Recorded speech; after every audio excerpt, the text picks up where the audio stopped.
Bueno, buen día a todos. Mi nombre es Verónica, para los que no me conocen. Formo parte del área de sustentabilidad de puertos. Vamos a dar una presentación, como siempre, de lo que es puertos y los criterios de sustentabilidad que se involucran. Acá podemos ver el master plan de puertos. Contamos con 7 barrios desarrollados, de un total de 23, y en total son 1.400 hectáreas aproximadamente. Puertos es un desarrollo urbano llevado a cabo por Consultatio Sociedad Anónima, que como les comenté, va incorporando distintos criterios relacionados a lo que es la sustentabilidad. Uno de ellos es la Reserva Ribereña, la cual está ubicada sobre la costa del río Luján y cuenta con una superficie de 60 hectáreas, en las cuales se preservan las condiciones naturales originales previas al desarrollo de la ciudad. Contamos con producción propia de chips y compost, que son los restos leñosos y otros materiales provenientes de la poda y mantenimiento de espacios verdes, que son recolectados en forma diferenciada y transformados en chips de madera y compost para su uso en jardinería.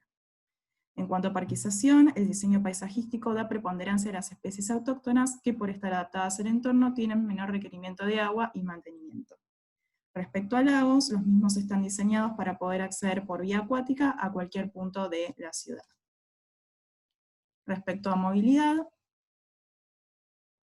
Puertos cuenta con bicisendas y sendas aeróbicas que conectan los principales puntos de la ciudad, y también cuenta con un sistema de bicicletas de uso público y gratuito.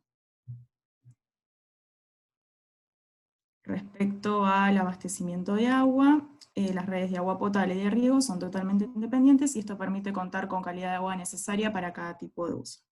Respecto a los residuos, la recolección es diferenciada, y lo cual hace posible el reciclaje de metal, y además se promueve lo que es el compostaje en el hogar. Respecto a nuevas tecnologías, en los edificios de uso común se van incorporando lo que son materiales y tecnología que ayuden a reducir los consumos, reutilizar el agua, generar energías renovables y aprovechar mejor los recursos naturales. Respecto a construcción sustentable, en puertos cada casa es calificada en función de los criterios de sustentabilidad aplicados, y los propietarios acceden a diferentes beneficios por incorporar lo que es diseño, tecnología, materiales y elementos sustentables en la construcción. Contamos con un centro de sustentabilidad en donde se pueden contactar a distintos proveedores relacionados a tecnología y productos para la construcción sustentable, y también se puede participar en charlas y talleres sobre cada tipo de temática, que en este momento se están dando de manera online.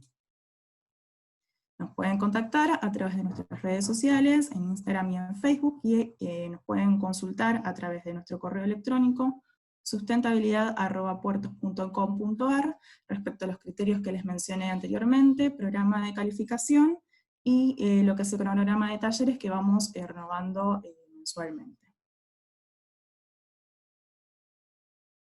Le voy a dar la bienvenida a Diego y Lautaro de la empresa Energe, quienes nos van a hablar de energía solar en el hogar.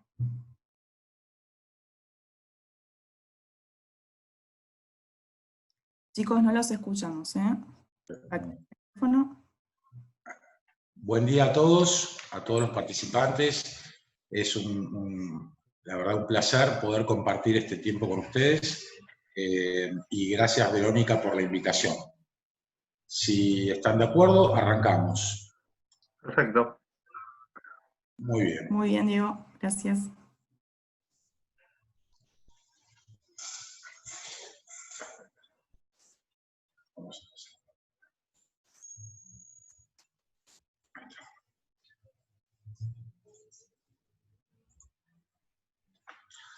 Ahí estamos compartiendo, todos deben poder ver ya la presentación, el PowerPoint.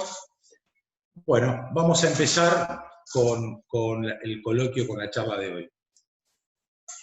Bueno, básicamente el objetivo que nos planteamos en esta charla es poder informar a la audiencia sobre las distintas alternativas, las distintas aplicaciones que hoy la energía solar permite tener disponibles tanto para el hogar como para la empresa. Dentro del temario, como para estructurar un poco la presentación, vamos a arrancar hablando un poco de energía solar, una breve, muy breve reseña histórica. Vamos a seguir hablando de la energía solar térmica, de la energía solar fotovoltaica y lo que es la generación distribuida. Y después ya vamos a entrar digamos, en el core de esta charla, que es la energía solar en el hogar, tanto las opciones que tenemos, las soluciones solares térmicas y solares fotovoltaicas, y lo que es la energía solar de la empresa, en la empresa. La idea es después dejar un tiempo como para que ustedes puedan realizar, digamos, las preguntas y nosotros podamos responderlas. Si surge alguna pregunta que es general y que entendemos que puede ser una pregunta que de algún modo represente la inquietud de muchos, la vamos a responder en el momento. Si son preguntas más específicas, para no ir cortando el flujo de la presentación, la vamos a ir respondiendo por chat al final. Bueno, vamos a hablar un poco de historia. Yo la verdad que cuando empecé en el mundo de la energía solar, pensaba que todo había arrancado allá por la década de 70, de 1970, y la verdad que mirando un poco para atrás, me puedo dar cuenta que la historia nos cuenta que las antiguas civilizaciones ya tomaron conciencia de la importancia de la energía solar y de la utilización de la energía solar en distintos ámbitos. Por ejemplo, en el año 400 a.C., ya los griegos diseñaban casas con un objetivo y con un fin de aprovechamiento de la luz del sol. ¿Sí? Del sol. Ya sea para iluminar las casas o para mantenerlas templadas. 200 años después, ya los romanos fueron los primeros que incorporan el vidrio en las ventanas, el concepto de ventanas, para atrapar el calor de la luz solar en sus hogares. Incluso tenían legislación en donde penaban a aquellos que con algún digamos, diseño de construcción le obstruía o le tapaba el sol al vecino. Fueron los primeros en construir casas de cristal, invernaderos, básicamente para crear condiciones adecuadas para todos los plantas y semillas que traían de los distintos rincones del imperio. Ya haciendo un salto, digamos, un poco en el tiempo bastante rápido, pasamos del 200 a.C. a hace un par de siglos. Los hitos de la historia más reciente, podemos decir que a fines del siglo XVIII el químico francés Antoine Lavoisier desarrolló un horno solar que alcanzaba altas temperaturas y tenía la capacidad de fundir metales. Básicamente eran dos lentes muy potentes que concentraban la radiación del sol en un solo punto, en un punto fijo. En la misma época, el científico suizo Horace Benedict inventó lo que se considera el predecesor de los colectores actuales. Ya en 1868, Agustín Mouchot desarrolló los primeros sensores solares y tras él vinieron varios que siguieron sus pasos en forma secuencial. John Ericsson diseñó un colector parabólico que se usó hasta hace poco tiempo, hasta hace unas cuantas décadas, pero tuvo vigencia durante casi 100 años. En 1882, Abel Palfrey utilizó un concentrador solar para activar una máquina de vapor que permitía imprimir un periódico. La verdad que no me puedo imaginar cómo era eso, pero así lo dicen los libros de historia. En el año 1891, Clarence Kemp utilizó un tanque de agua pintado de negro en el interior de una caja provista de vidrio, una caja de vidrio, y de ese modo lo que hacía era generar calor que le permitía calentar el agua en forma suficiente como para poder bañarse en forma confortable. Ya en 1900, Aubrey Nias fundó la primera empresa de energía solar, que es The Solar Motor Company, y en 1911 Frank Schumann fundó su empresa Sun Power Company, creando su primera planta solar en Chamonix, Estados Unidos, generando un total de 20 kilowatts en ese primer intento. Después de esto, al año siguiente, abrió su segunda planta solar en Madi, en Egipto, consiguiendo generar aproximadamente cerca de 88 kilowatts. Básicamente, este es un raconto rápido para un poco, digamos, introducirlos en algo que tiene una historia, digamos, una evolución histórica muy importante, ¿no? En general suele pasar que con la gente, cuando uno habla con gente sobre energía solar, todos tenemos como una especie de percepción y de convencimiento de que esto es de los últimos 30, 40 años, y la verdad es que ha sido, lo que estamos viviendo hoy es el fruto de una evolución de muchos años. Bueno, vamos a hablar de la energía solar térmica. Los sistemas solares térmicos son aquellos que permiten aprovechar la energía, la radiación solar, para calentar agua o cualquier otro fluido, que después se puede utilizar en diversas aplicaciones, ya sea para calentar el agua caliente sanitaria, que es el agua caliente, el agua, digamos, que sale por el grifo, el agua de consumo humano para higiene personal y para limpieza, para climatización también. En el caso de climatización, ustedes saben que existen los sistemas de calefacción, los sistemas radiantes, que funcionan con circuitos cerrados de agua, que calientan los elementos radiantes, y también para procesos industriales como otros usos. La energía solar térmica tiene una serie de ventajas, que básicamente las podemos resumir en tres. Una es la fuente de energía primaria, que es el sol.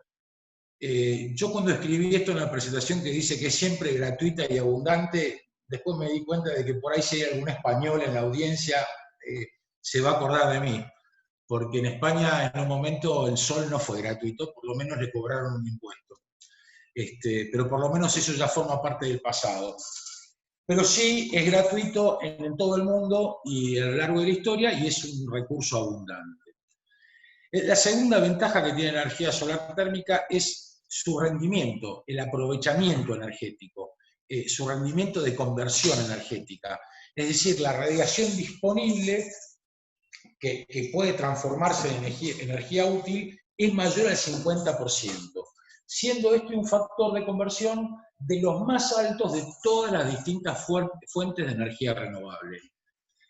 Y el tercer punto es, obviamente, el hecho de no generar emisiones de gases de efecto invernadero y a la vez reemplazar o complementar tecnologías convencionales que utilizan combustibles fósiles. Los sistemas solares térmicos constan de dos, básicamente, y esto es tan dinámica esta industria y la innovación que hay que probablemente de acá a unos meses esta presentación pueda quedar obsoleta, pero hoy por hoy digamos que tienen dos componentes esenciales que son el colector solar y el tanque acumulador. El colector se encarga de básicamente de transformar la energía solar en calor y de calentar un fluido que circula en su interior. El tanque acumulador se encarga de almacenar ese fluido caliente en las aplicaciones que pueden ser para calentar agua sanitaria, para lo que es climatización, calefacción, para procesos industriales o diversos usos. Tanto el colector como el tanque acumulador forman parte de un tándem, de un sistema, cuyo acoplamiento se define en forma específica para cada aplicación y caso de uso, ¿no? Es decir, si bien todos los sistemas de solar térmico tienen como común denominador la composición de un colector y un tanque acumulador, el diseño y el desarrollo de la solución es específico para cada tipo de utilización. Bueno, habiendo hablado un poco en líneas generales de la energía solar térmica, vamos a entrar en la energía solar fotovoltaica. Los paneles fotovoltaicos están formados por células fotovoltaicas que tienen la capacidad de producir electricidad a partir de la radiación solar, de la luz solar, que incide en ellos a través del efecto fotoeléctrico.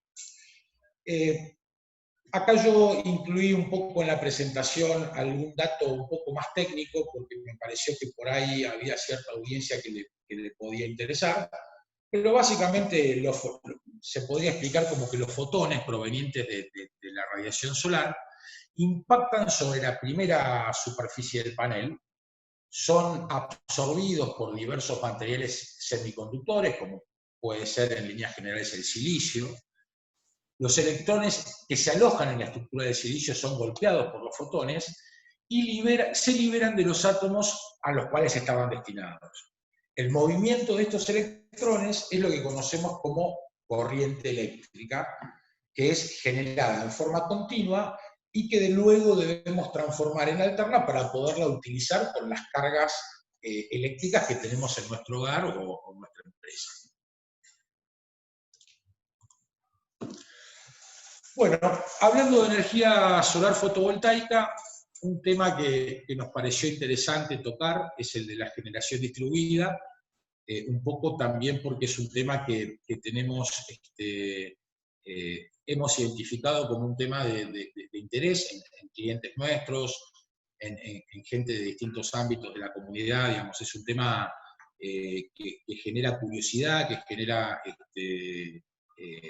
ciertos interrogantes. Básicamente, lo que les puedo comentar es que a fines del año 2017, allá por el 30 de noviembre del 2017, a partir de la ley 27424, la Argentina promulga el régimen de fomento de la generación distribuida de energías renovables. Esta ley lo que hace es habilitar a que el usuario de electricidad suministrada por la red de distribución pueda convertirse en generador. En primer lugar, de la electricidad que él mismo consume, es decir, darle la posibilidad de convertirse en un usuario generador para autoconsumo. Y en el caso que se generen excedentes entre lo que genera en tiempo real y lo que consume en tiempo real, inyectar esos excedentes a la red para que esa electricidad sea consumida por otros usuarios. Encontré un video que me parece que va a ser bastante más didáctico que mis palabras, así que se los voy a compartir para que creo que está bastante bien explicado.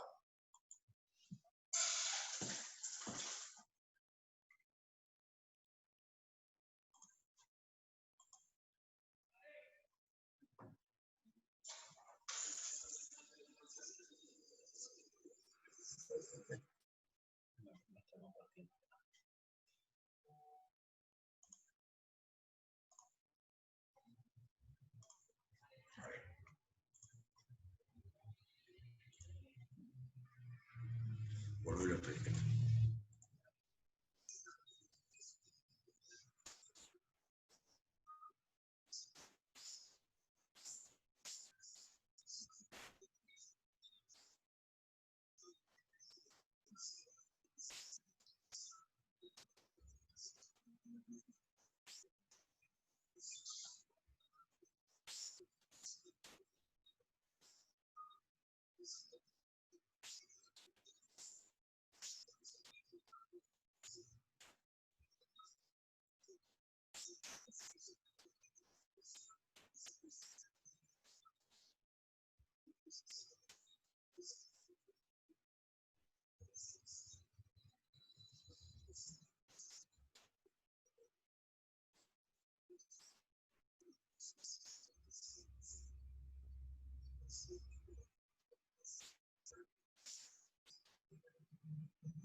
Bueno, con respecto, Verónica, si sobre este tema surgiera alguna pregunta puntual, te pido por favor que habilites el micrófono para alguna pregunta que haya surgido respecto de este tema. Bárbaro, sí, lo podemos hacer por micrófono o por chat.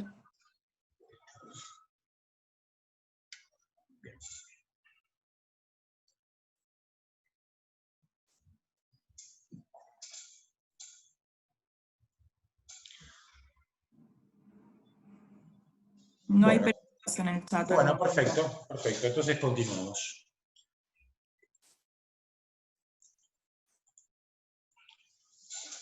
Bueno, ahora ya vamos a hablamos en líneas generales de la energía solar térmica, hicimos una breve reseña de qué se trata, digamos, cuáles son digamos, cómo se genera y cuáles serían sus usos en líneas generales.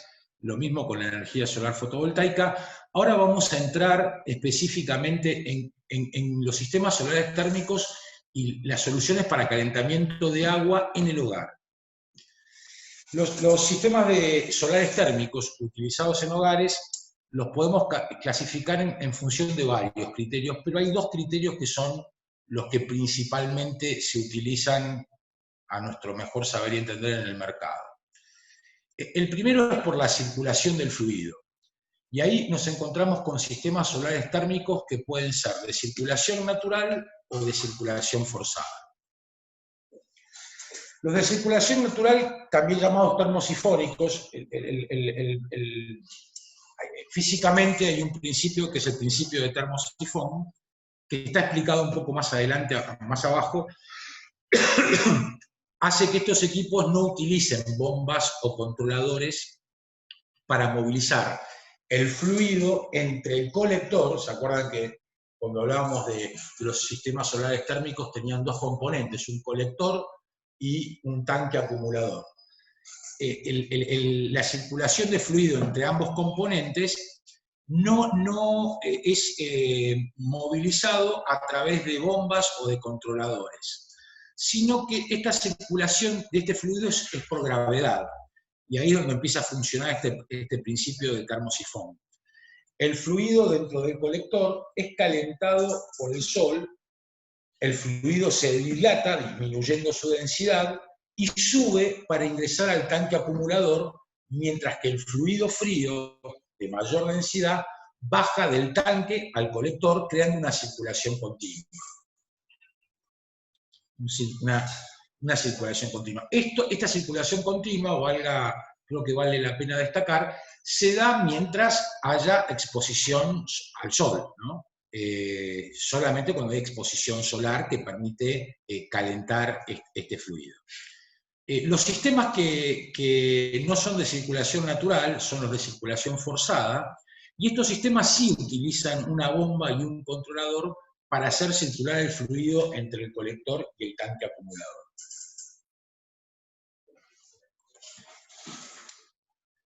Otro de los criterios por los cuales se clasifican a los sistemas solares térmicos es por el sistema de transferencia de calor. ¿Cómo hacen para transferir calor al agua, básicamente? Los de circulación natural, a su vez, pueden clasificarse según este criterio, ¿no? Digamos, si tienen transferencia de calor directa o indirecta. Directa, hay muchos equipos y muchos sistemas que utilizan el mismo fluido en el colector y en el acumulador. Y este fluido es el agua de consumo, o sea que la misma agua sanitaria es la que circula por el tanque acumulador y por el colector, digamos, y se calienta cuando pasa por el colector, se calienta, sube al tanque y el agua fría baja y vuelve a hacer este circuito. En el caso de la circulación indirecta, acá no es el agua la que fluye, sino que hay un fluido en el colector que transporta el calor por medio de algún medio de intercambio hacia el agua de consumo que se encuentra en el acumulador. El circuito por donde circula el fluido caloportador se denomina primario y el circuito por donde circula el agua de consumo se denomina secundario. En general, este fluido es un glicol, es un alcohol, que tiene una serie de propiedades de transmitir muy bien la temperatura y también tiene propiedades que permite el no congelamiento, o sea, opera como un anticongelante, sobre todo en aquellas regiones o en aquellos lugares en donde hay una etapa del año con temperaturas muy bajas. Cuando el agua, en los sistemas de circulación directa, cuando el agua se congela dentro del colector, muchas veces al congelarse se expande y rompe estos colectores de circulación directa. Bueno, en lo que es sistema solar térmico y soluciones para el calentamiento del agua, básicamente la mayor penetración en el mercado, los que han tenido mayor penetración en el mercado son los que se denominan termotanques solares. Seguramente muchos de ustedes los podrán ver, ya empiezan a formar parte del paisaje, uno empieza a verlos en los techos de casas y en distintos lugares. Estos equipos son básicamente utilizados para el agua sanitaria, y de acuerdo al tipo de colector, a la tecnología de colector solar que utilizan, se clasifican en termotanques de tubo de vacío o termotanques de placa plana.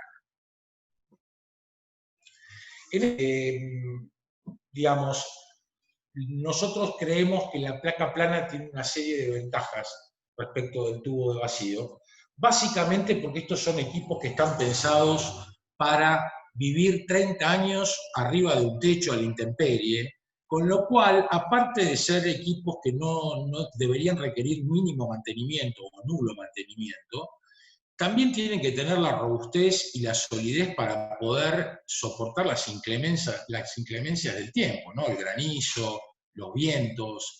Y en ese sentido creo que los termotanques de placa plana tienen como un hándicap, una ventaja respecto de los de tubo de vacío. Aunque en rendimiento, desde el punto de vista de performance, de rendimiento y del ahorro que pueden generar, los rendimientos son bastante parecidos.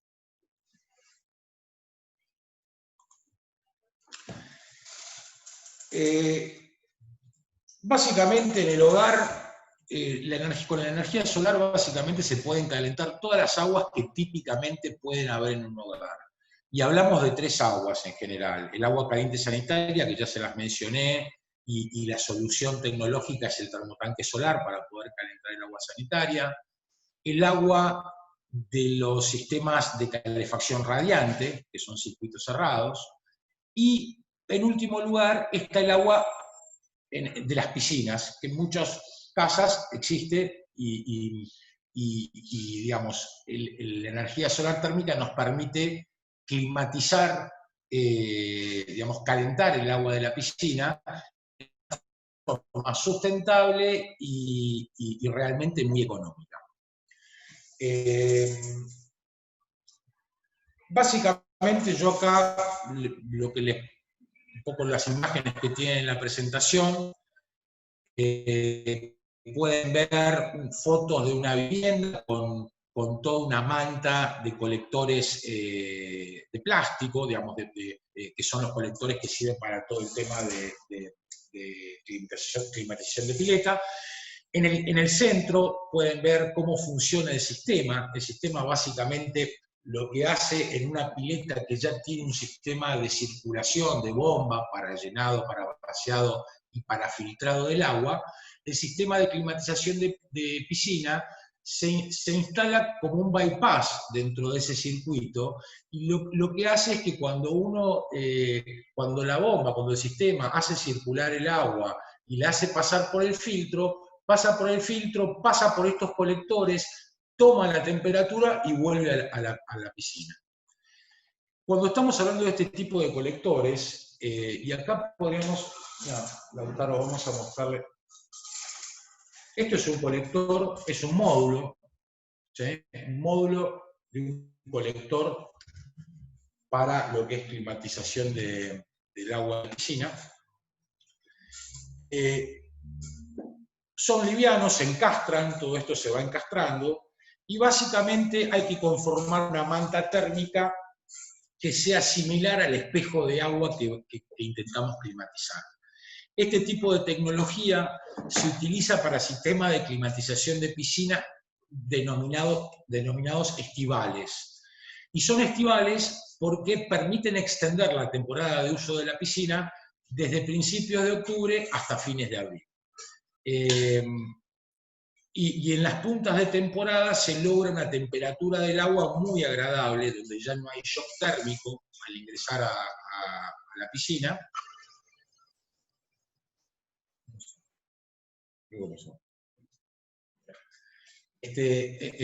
Permite evitar el shock térmico y permite tener una temperatura de arriba de 22, 23 grados en puntas de temporada, lo cual es una temperatura bastante agradable.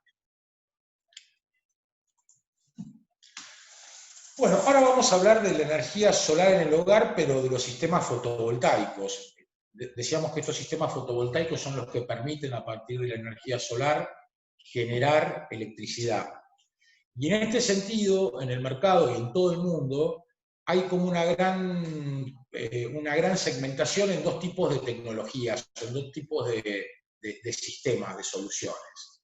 Las soluciones on-grid son aquellas que trabajan en conjunto con la red de suministro eléctrico. Operan interactuando en forma continua con la red de suministro eléctrico y la utilizan como variable de ajuste, como un buffer. ¿Qué significa esto? Cuando la energía solar generada por un usuario excede su consumo en tiempo real, ese excedente se inyecta a la red eléctrica para que esta red lo distribuya y pueda ser utilizado por otros usuarios a lo largo de la red. Por el contrario, cuando el consumo eléctrico excede el caudal autogenerado, la red eléctrica cubre ese déficit energético suministrándole al usuario la electricidad necesaria. Es decir, cuando yo genero electricidad a partir de energía solar y esa generación excede lo que estoy consumiendo, lo cual es bastante común en la dinámica de los hogares, que es distinta a la dinámica de consumo de las organizaciones o de las empresas. ¿Por qué? Porque en general en los hogares, cuando yo tengo la mayor radiación solar, que es en la ventana solar, desde que amanece y empieza digamos, esa ventana solar que llega a un punto máximo en el mediodía y hasta que oscurece, esa ventana solar generalmente es cuando menos consume el hogar, porque generalmente las personas que lo habitan no están dentro del hogar. Y los consumos son bastante marginales. Son consumos dados por pilotos, por un refrigerador, por algunas luminarias, pero básicamente el mayor consumo de los hogares se da cuando no tenemos el sol para generar la electricidad. Se da cuando cae la noche y cuando la gente vuelve a su casa, enciende las luminarias, si es verano pone su aire acondicionado, si es invierno pone su calefacción eléctrica, o digamos, hace un uso de cargas eléctricas mucho más intensivo. Por eso es muy bueno esta alternativa, y de hecho estos sistemas on-grid son los que se están desarrollando mundialmente. Claramente han sacado ventajas sobre otras alternativas, estos sistemas que operan integradamente con la red de suministro eléctrico. Los equipos on-grid básicamente están compuestos por paneles fotovoltaicos que captan energía solar y por un inversor cuya principal función, entre otras, es convertir esa corriente continua en alterna. Aparte de los sistemas on-grid que trabajan conectados a la red, integrados a la red, también existen los sistemas off-grid, que operan en forma autónoma, desacoplados de la red de suministro eléctrico. Al no contar con este respaldo de la red, como lo tenían los on-grid, que tenían la red, la usaban como variable de ajuste. Cuando cuando me sobra le doy, cuando me falta recibo. En este caso no está este respaldo de la red, entonces estos sistemas requieren de bancos de baterías que permitan almacenar la energía generada y que no es consumida en tiempo real. Es decir, primero obviamente abastecen el consumo en tiempo real, pero si lo que estoy generando excede lo que estoy consumiendo, ese excedente se almacena en baterías. De tal modo que cuando no tenga el sol para generar electricidad a la noche, yo tenga mis baterías cargadas para que pueda utilizar esa electricidad cuando la necesito. Los equipos off-grid también están compuestos por paneles fotovoltaicos, son similares a los paneles fotovoltaicos que utilizan los sistemas on-grid, por un inversor que sí es distinto al inversor que utilizan los equipos on-grid, y básicamente por las baterías acumuladoras. O sea que básicamente estaría compuesto por estos tres componentes.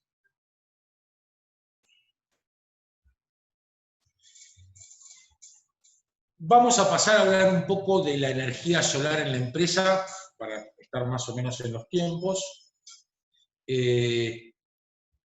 Acá, en realidad, las empresas también tienen, yo les comenté que en los hogares podíamos identificar tres tipos de aguas. Las mismas tres tipos de aguas pueden estar en las empresas. Ustedes me van a decir, sí, en mi empresa no hay una piscina. Bueno, pero hay empresas que son hoteles, que son clubes, que son gimnasios, que también tienen la problemática de tener que climatizar el agua de la piscina, de la pileta.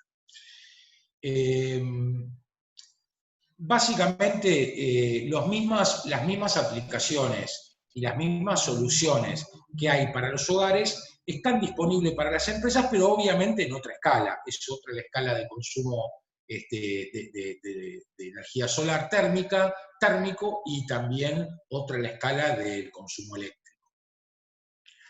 La energía solar térmica puede calentar grandes caudales de agua en aquellos procesos productivos que requieran este insumo, o bien de vapor de agua. Que esa sí es una aplicación bien específica para la industria. Y en este sentido, yo por lo menos lo que me pasa es que todo el tiempo estoy viendo que el ingenio y la innovación van generando nuevas utilizaciones de la energía solar en procesos productivos.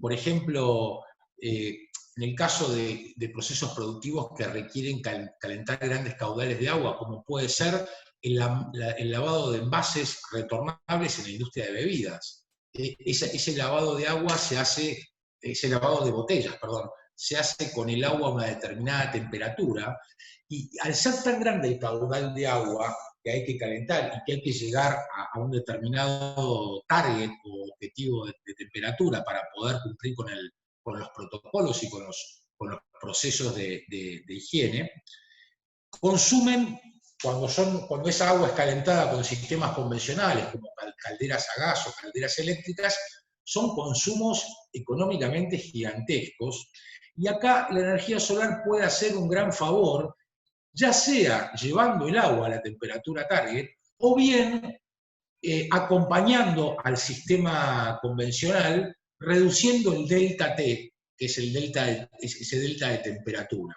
Es decir, supónganse que el agua en un proceso productivo requiere una temperatura de 80 grados, si yo logro que mi caldera convencional a gas o eléctrica solamente tenga que llevar la temperatura de 40 a 80, porque ya mi sistema solar térmico le generó 40, 50 o 60 grados de temperatura, eso prácticamente tiene un ahorro económico que es directamente proporcional.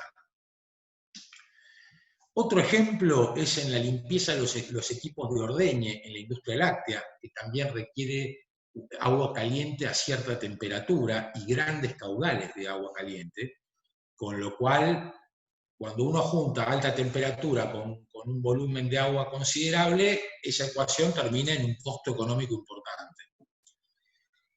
También los sistemas de limpieza e higiene de la vía y el espacio público. Los proveedores que se dedican a la limpieza de plazas, de calles que utilizan agua caliente, que utilizan determinados tipos de vapor de agua, en algunos casos, son procesos que admiten el aporte de la energía solar térmica, de soluciones de energía solar térmica. En el caso de la energía solar fotovoltaica no hay mucho para agregar, porque como acá básicamente en el hogar y en la empresa la aplicación es la misma, es generar electricidad para el uso que sea. En la casa será para alimentar determinadas cargas eléctricas, en la empresa será para alimentar luminarias de oficinas, equipos, máquinas, pero básicamente no hay, digamos, algo o un uso que sea específico de la empresa distinto de los hogares. Ya les digo, esto es algo que es por ahora, porque todo el tiempo están apareciendo distintas nuevas aplicaciones de tanto la energía solar térmica como la fotovoltaica en el ámbito y en los procesos productivos. Bueno, acá me parece que las imágenes por ahí son más representativas que 1000 palabras. Estamos mostrando algunas imágenes de algunas obras, como por ejemplo esta que fue hecha en Mendoza. Este es un tanque, no recuerdo si son, no recuerdo si 5.000 litros este tanque. Es un tanque de 5.000 litros que abastece de agua caliente sanitaria a todo un complejo, a toda una infraestructura en Mendoza. Esto también es en el Club Godoy Cruz, Antonio Tomba, son todos colectores, estos son colectores de placa plana, como les comentaba yo, son los mismos, es la misma tecnología que se utiliza en el termotanque solar hogareño. Estos están, bueno, es una instalación en serie esta, que básicamente lo que hace es, le permite, en este caso, calentar el agua sanitaria y a la vez climatizar la pileta. Acá también, energía solar térmica, paneles de placa plana, en la Universidad Nacional de Cuyo, en el comedor. Esto también básicamente los abastece de agua caliente, y en este caso no es de climatización de pileta, sino que es agua caliente sanitaria. Acá hay distintas imágenes de algunas obras. Esto es en el Hotel de Uspallata, todo esto es esta fila de paneles térmicos que ven acá desde la altura. Hay una vista aérea, perdón, voy a volver para atrás. Esta vista aérea, es lo mismo esto que estamos viendo acá a ras del piso. Y estos son los paneles, los colectores, y acá está el tanque acumulador. Este binomio que les comentaba yo, este conjunto de tanque y acumulador, que es propio de los sistemas de energía solar.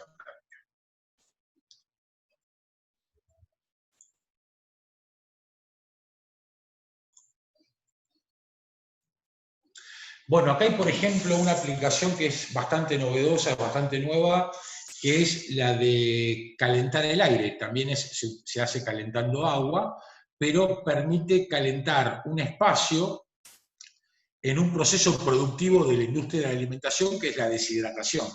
Esto se utiliza tanto para vegetales, como para frutas, como para granos, que requieren de un proceso de secado. Y que de vueltas son procesos que, abastecidos con energía convencional, ya sea gas o electricidad, hacen que esa industria tenga que incurrir en costos económicos realmente muy, muy elevados. Hay algunas otras fotos para que ustedes vean algunas instalaciones que salen de lo que es el ámbito hogareño.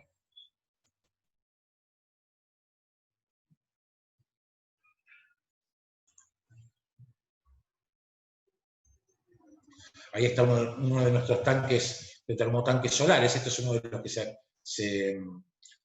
son típicos para hogares, para uso doméstico.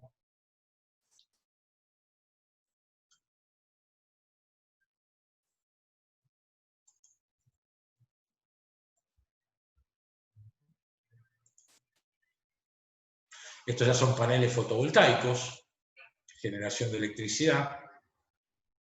Una obra que se hizo en Sancho Color. Y acá hemos terminado la presentación. Creo que estamos más o menos en tiempo como para las preguntas y respuestas, aunque sé que veo que Lautaro está respondiendo el chat a dos manos.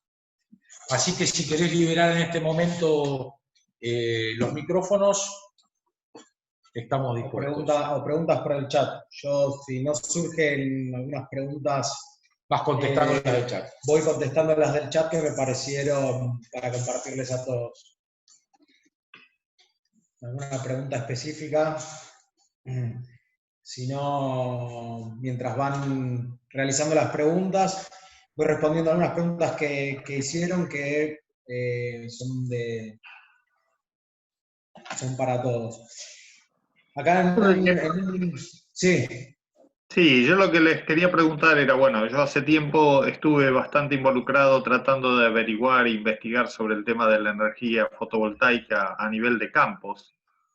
En su momento el problema que se veía en la instalación y encima era en la zona del Chaco, era que el costo de las baterías para acumular y tener la energía a la noche en función de los paneles hacía que como cada 2 años había que cambiar las baterías, el costo no era tan redituable como para establecer una instalación contra un generador de 32 kVA. Sí, lógico, y es un interrogante que suele surgir. Hoy por hoy, la tecnología de las baterías ha ido evolucionando, con lo cual en el mercado encontramos baterías específicas para el funcionamiento solar o eólico, donde la vida útil de las baterías se ha incrementado. Hoy en baterías bastante estándar, estamos en un orden de los 5 o 6 años, y ya baterías de otra tecnología, pasando al litio, estamos hablando de 10, 12 años de vida útil en almacenamiento. Ahora bien, como vos decís, las baterías tienen un costo, un peso realmente importante dentro de un presupuesto, pero hoy fueron tomando un poco de forma en los proyectos off-grid, porque también ha bajado un poco el costo de lo que es el resto de la tecnología. Entonces ahora como que se pudo acomodar un poco mejor obviamente para nuestras necesidades. Claro, y sobre todo, Gustavo, ahí hay un tema que es importante. Uno, con los sistemas off-grid, vos no podés ver el costo de la inversión. Vos tenés que ver el costo en uso durante los 30 años. Porque vas a gastar más a lo largo de los 30 años, probablemente renovando bancos de baterías, que lo que gastes en los paneles y en el inversor en la compra inicial. Por eso nosotros, donde hay red eléctrica, nuestra recomendación es el on-grid. El off-grid solamente lo recomendamos cuando, en dos situaciones. Cuando no tenés una red eléctrica en donde es la oscuridad la oscuridad o el generador, que ahí el consumo de combustible es muchísimo mayor en términos económicos.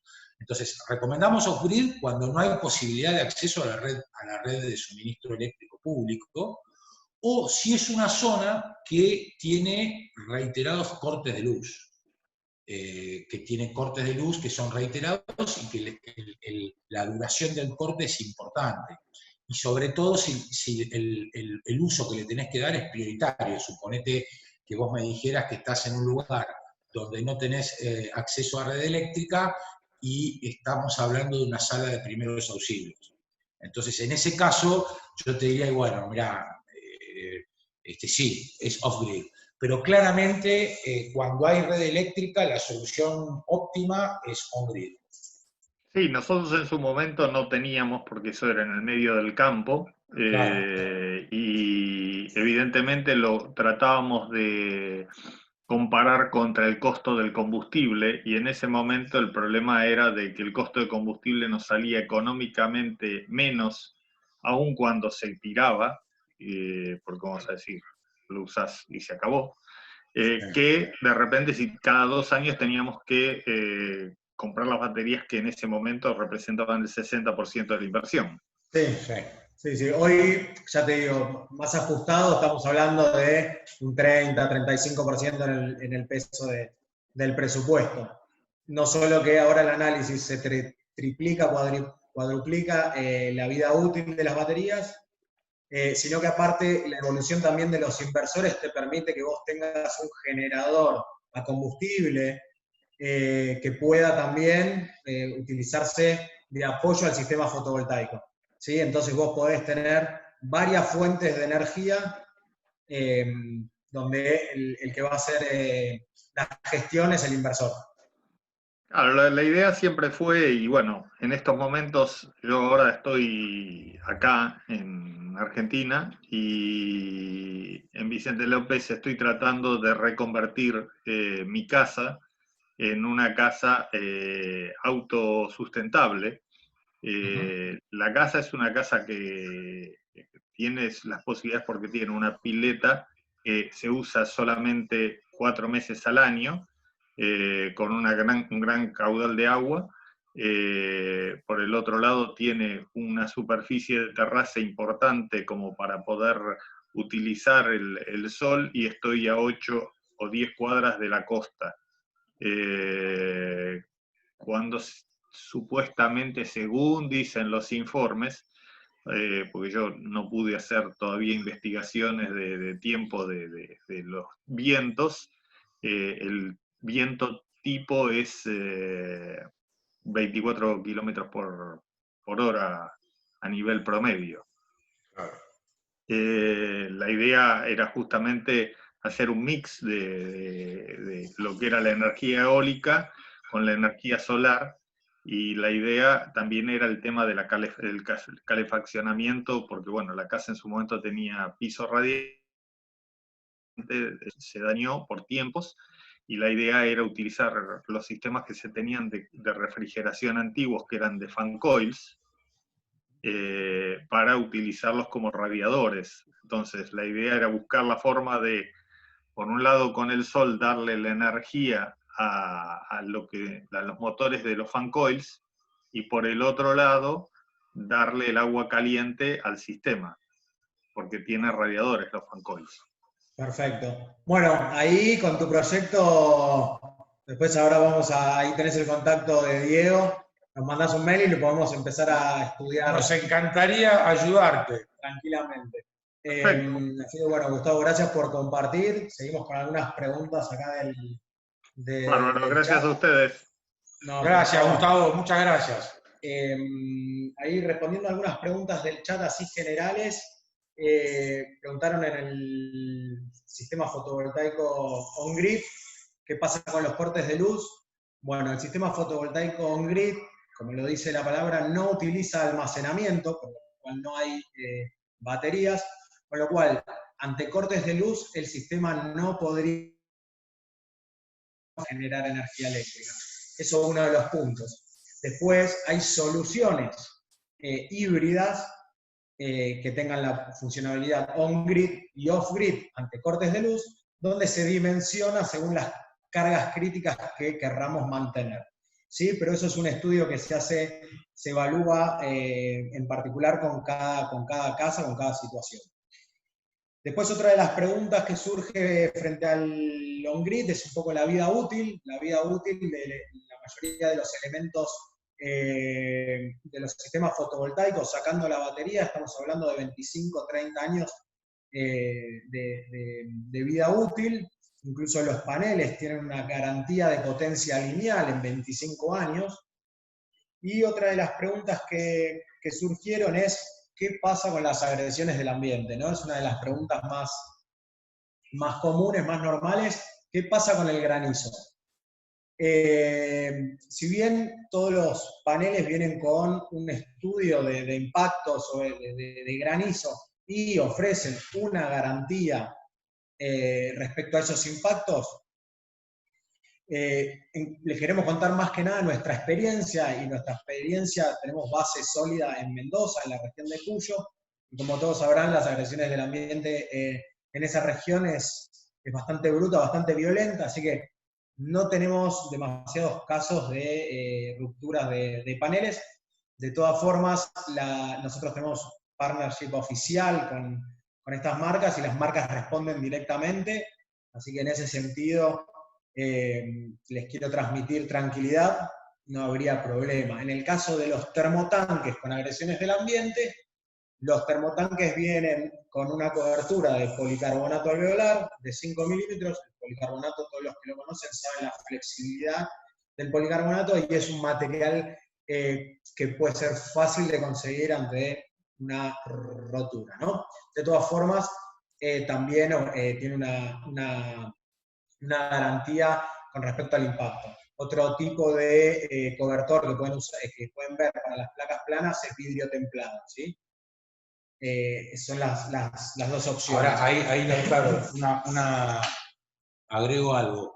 Yo les comentaba que en el caso de los termotanques solares, que están los que tienen el colector, que es la tecnología de tubo de vacío de placa plana, el tubo de vacío sí tiene esa debilidad, que obviamente hay formas de resolverla, porque hay mallas que se pueden poner para protegerlos, pero claramente son mucho más débiles, mucho más susceptibles. Un granizo, ramas que puedan caer sobre el techo, vientos. Es una tecnología que podría decir, sí, endeble o más susceptible que la de placa plana. Sí, es un poco más simple, digamos, el funcionamiento. Son tecnologías diferentes que calentar fluidos. Un punto quizás importante a destacar en los tubos, en los sistemas de tubos, es que no hay una garantía del fabricante sobre los tubos de vidrio, ¿sí? No es un repuesto caro, tampoco es barato como para andar cambiando tubos todos los días, tampoco es tan práctico, pero la verdad que es un sistema una tecnología que funciona muy bien. En lugares donde el ambiente es un poco más agresivo, sí optaría por un sistema un poco más robusto. Sí, lugares digamos, donde hay habitual, por ejemplo, no sé, si hay alguien acá en la Sierra de Córdoba, que cada tanto hay unos granizos bastante grandes, los tubos de vacío les ha ido bastante mal. En los lugares muy fríos, donde el agua se congela, porque en general la tecnología de tubo de vacío son de circulación natural y básicamente es directa, es una transferencia de calor directa. Entonces el agua de consumo circula por los tubos y eso hace que ese agua en realidad se congele y eso provoca que se rompa el tubo. Pero desde el punto de vista de rendimiento, de performance, es bastante similar a la de placa plana. Creo que la de placa plana podríamos decir que es como más gauchita, ¿no? Sí, mira, justo surge la pregunta de... Muy técnico. Justo pregunta sienta más rápido. A ver, los dos tienen una muy buena recuperación. Yo diría que para llegar a los 60, entre los 50 y los 60 grados, tienen una velocidad bastante similar, una curva muy parecida. ¿Qué pasa a partir de esa temperatura? El tubo de vacío sigue subiendo. Puede alcanzar temperaturas de hasta más de 100 grados, con lo cual también eso puede llegar a generar algún problema. En el sistema placa plana está un poco más controlado, porque a partir de los 70 grados la temperatura, el aumento de temperatura es más paulatino y necesitamos quizás varias horas más para llegar a una temperatura más elevada. Con lo cual, en ese sentido, el rendimiento es muy similar. Sí, creo que vale la pena marcar que, imagínense, bueno, seguramente habrá gente más friolenta o menos friolenta, pero a 45 grados hay que mezclar. Hay que mezclar porque te quemás. Hay que mezclar. Seguimos con los termotanques. Ahí hubo otra pregunta, que es, ¿qué pasa con el agua dura, ¿no? Bueno, Todos los termotanques, placa plana o tubo vacío, por lo general tienen un ánodo de sacrificio o barra de magnesio, que lo que hace es básicamente atraer todos esos minerales, ese sarro, y eventualmente se tiene que hacer un mantenimiento de ese ánodo, por lo general cada 6 meses. Cuando hay situaciones de agua dura, los sistemas directos son los que más sufren, porque, como bien contaba Diego recién, el agua de consumo pasa a través de todo el circuito de tubos, ¿sí? Donde los puntos de falla son más cantidad. Entonces, podemos tener el tema de las incrustaciones y resecado de O-rings y demás. En el sistema placa plana, lo que tiene es que el agua de consumo solo va a un tanque interno, ¿sí? Y por lo general las características de este tanque interno es de buena calidad de acero inoxidable, justamente para no sufrir este tipo de incrustaciones, ¿sí? Para los más el tanque interno es de 1,2 milímetros de espesor, casi el triple, cuádruple de otro sistema de tubo, y es IC 316L, que es la calidad del acero respecto a cómo impactarán esos minerales. Así que, con respecto al agua dura. Después preguntaron qué pasa en los lugares donde las temperaturas, ahí entra lo que explicó Diego. Pueden sufrir congelamientos por debajo de los 0 grados. En los sistemas de placa plana, el punto de congelamiento del circuito primario, ese líquido, ese fluido caloportador que menciona Diego, es por debajo de los menos 45 grados, con los congelamientos en ese sistema. De hecho, en los sistemas de placa plana hay colocados en Aconcagua y en el sur, donde son situaciones un poco más extremas. Respecto a me preguntaron acá, garantías en general, las garantías de los productos, por lo general en inversores es entre 5 y 7 años, todo se puede ampliar, como dicen las marcas, pagando mejor servicio. Se pueden ampliar, digamos, las garantías. Garantía extendida. Exactamente, pero son de 7 años, sistemas térmicos, ya sea pileta, termotanques, o de inversores fotovoltaicos. Los paneles fotovoltaicos en la mayoría de sus casos. Y otra cosa que preguntaron es qué potencias estaba trabajando hoy de paneles. Hoy estamos en potencias de entre 70 y 95 watts en una superficie de 2 metros cuadrados de panel, que básicamente es el panel que ven, a ver si lo llegan a ver, sí. Ven detrás mío, ¿sí? Esto tiene 2 metros de alto por 1 metro de ancho. La configuración puede ser vertical. Los paneles se colocan según la latitud. En Buenos Aires a 30 grados mirando hacia el norte, para hacer el mayor aprovechamiento del sol a lo largo del año. Otra pregunta es, ¿cómo puedo calcular yo mi ahorro en función del sistema fotovoltaico? Bueno, ahí entramos nosotros, que nos dedicamos a esto, donde analizamos el perfil de consumo de usuario y vemos el sistema que mejor se adapte a esos consumos. Hoy es un poco absurdo porque lo que nosotros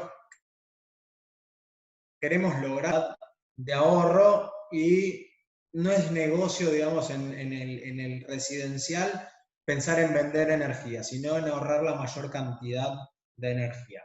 Cuando de energía, bueno, en la generación distribuida de lo tradicional, que eso corre por cuenta del distribuidor, Edenor, Edesur, cooperativa, etcétera, por cuenta de ellos, donde van a medir, como siempre, lo que ellos te entregan de energía y lo que vos podés llegar a inyectar. Eso forma una especie de cuenta corriente, donde lo que yo inyecte de día lo puedo tomar de noche y va a ser 1 a 1. Ahora, si yo quiero vender, el costo del kilowatt no va a ser igual al costo del kilowatt que te vende la empresa, ¿no?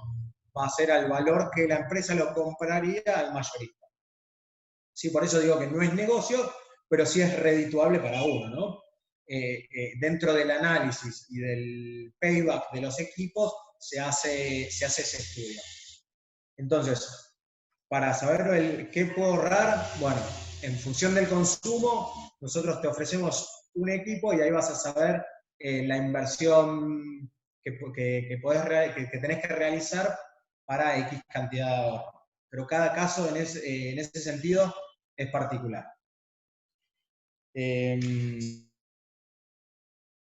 Poder estar cada casa, cada hogar tiene una matriz energética que es propia, que está definida no solamente por las cargas eléctricas que utiliza, sino por los hábitos de uso. La verdad que es muy difícil de estandarizar, ojalá fuera estandarizable, pero estudiar los consumos a lo largo de todo el año, porque los consumos de electricidad o de gas no son parejos por los hábitos de consumo a lo largo del año, y eso hay que combinarlo con curva de radiación solar, que tampoco es la misma, en un punto no es la misma durante todo el año. No es la misma de un día al otro. No es lo mismo de un día al otro y no es lo mismo el 21 de diciembre que el 21 de junio, ¿no? No, entonces, ese tema es muy difícil de estandarizar. Nos encantaría tener un programa que fuera tipo estándar, pero la verdad que en la experiencia lo que nos demuestra es que hay que hacer un trabajo muy, muy puntual. Tal cual. Y después otra pregunta que surge es, ¿cuándo elegimos los sistemas de circulación forzada o sistemas impulsados? Bueno, hay diferentes aristas que nos dan por qué solución seguir.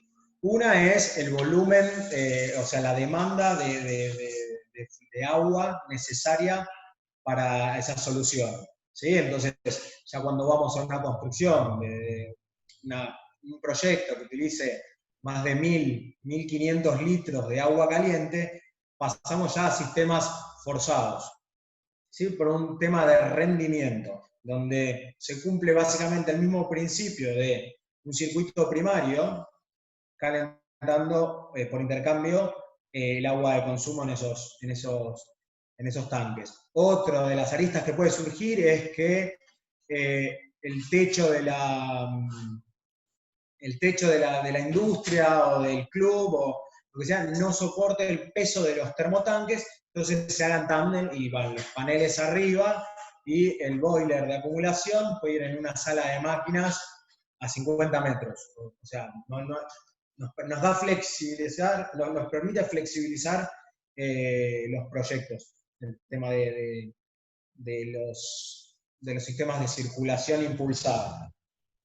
Y después otra pregunta respecto a la climatización estival de piscina. Me preguntaron si esas mantas se podían utilizar para algún sistema de calefacción o de radiadores y demás.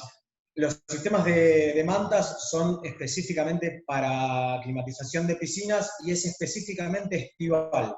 No hacen ningún aporte de energía en época invernal. Eso es importante destacarlo. Después hay otro tipo de sistemas en climatización, los captadores de placa plana para piscinas de uso anual, para procesos industriales. Por ejemplo, para darles un ejemplo, tenemos una bodega que hace un lavado de botellas con temperatura, con un vapor de agua. Nosotros logramos dar una eficiencia para el 30% restante, lo hacen con una caldera y ya tienen el proceso completo. Ahí le logramos ahorrar un 70% de la utilización de energía de manera solar. Y ellos, obviamente, ganan desde el lado de también la huella de carbono. No solo tienen un ahorro monetario económico, sino que un diferencial frente al resto y es algo que le abre muchísimas puertas, esto de la huella de carbono y el impacto medioambiental de las diferentes industrias. A ver si tenemos alguna otra pregunta. Lautaro, perdón, acá estoy viendo una pregunta en el chat que me parece importante destacar, que es el tema de qué pasa con el descarte de los paneles cuando ya no se utilizan más, cuál es la disposición final que tienen. Ah, bien, es la última pregunta, ahí la vi. Bueno, las marcas se encargan de hacer el procesamiento de lo que es, digamos, todo el descarte de lo que es paneles fotovoltaicos con las celdas de silicio y demás. Por lo general son los mismos fabricantes los que se ponen a disposición de estos descartes. Por ejemplo, con las baterías, que como ya conocemos, baterías hay desde plomo ácido hasta baterías de litio, las marcas, o sea, los fabricantes, son los que se ponen a disposición para el descarte justamente de estos materiales, ¿sí? En el caso de los materiales que sean reutilizables, obviamente se actúa sobre ellos.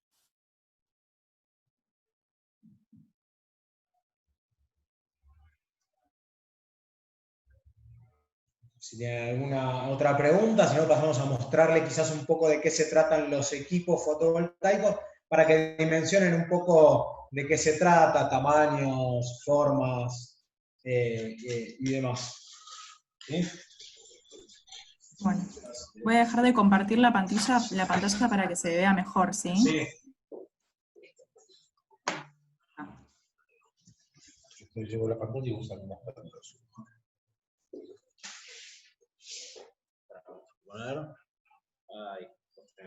Bueno, el panel fotovoltaico, como les comentaba, justamente este es un panel de 395 watts, es policristalino, de 72 celdas, y nos da una corriente continua aproximadamente de 40 volts por 10 amperes. ¿Sí? Esto, la energía que nos da el panel, no es la misma que utilizamos nosotros en nuestros hogares.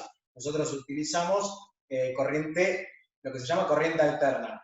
¿Cómo convertimos lo que nos dan los paneles en esa energía? Bueno, con los inversores. Ahí va. Con los inversores. En este caso, tenemos lo que es el inversor on-grid, que es el que nos permite hacer toda la gestión de energía con la red y con la casa. Esto lo que hace es, los paneles generan, van al inversor y el inversor va a decidir, de acuerdo a los consumos, si va dentro de la casa o si lo puede inyectar. ¿Sí? Podemos ver lo que le llamamos Smart Meter o medidor de energía. Este módulo lo que permite es conectarnos a una aplicación donde nosotros podamos ver el consumo en tiempo real de nuestra casa, nuestra generación y el historial de los últimos días. Incluso podemos abrirlo por horas. ¿Y cuándo estás inyectando? Exactamente, cuándo estás inyectando. Con lo cual, no hay tutía. Lo que diga va a ser la última palabra. Después lo que tenemos son inversores off-grid, que también pueden ser híbridos. Esto quiere decir que este inversor te permite gestionar energía con la red, con tu casa y con un sistema de baterías. Ese sistema de baterías va a depender de las cargas críticas o los consumos que querramos mantener activos frente a un corte de luz. Por eso digo que cada casa es una situación particular. ¿Sí? Así que básicamente esto es lo que son los inversores. Como verán, el tamaño no es invasivo. Este es un inversor, son inversores, este es estanco, puede ir a la intemperie, puede estar en el techo inclusive, o pueden tenerlo en la misma sala de máquinas o donde se encuentra el tablero general. La instalación, y esta es una pregunta que quedó pendiente por responder, la instalación no es para nada invasiva, sino que se adapta muy fácil a lo existente, ¿sí? Por lo general, lo único que necesitamos nosotros es llegar desde el techo hasta el tablero principal. Y no nos metemos dentro de la casa, o sea que es para nada invasivo, una instalación fácil, rápida, de aproximadamente 2 días, 3 días, como mucho, en una situación residencial. Si les surge alguna pregunta más tirada al producto, la pueden hacer. Vamos acá. Ahí ya venimos acá. Bueno, y si no, Diego. Si no, ya está. Bueno, nos hemos pasado un poco del tiempo, ¿no es cierto, Verónica? No, están perfectos, terminaron perfecto. Así que, bueno, Diego y Lautaro, les agradezco muchísimo por participar de este programa de talleres. Seguramente en algún futuro muy cercano lo volvamos a repetir. Y bueno, dejo que se despidan. Perfecto. Verónica, en primer lugar te agradezco a vos y a Puertos la invitación y que nos tengan siempre presentes para este tipo de charlas, que para nosotros que nos gusta lo que hacemos, la verdad que las disfrutamos, y les agradezco a todas las personas que nos han dedicado este tiempo, que han compartido este tiempo con nosotros. Cuídense todos y cuenten con nosotros para lo que necesiten en términos de energía solar, estamos a disposición. Bueno, muchas gracias, Diego y Lautaro. Hasta la próxima. Muchas gracias a ustedes. Muchas gracias. Gracias. Hasta luego, tengan buen día. Hasta luego.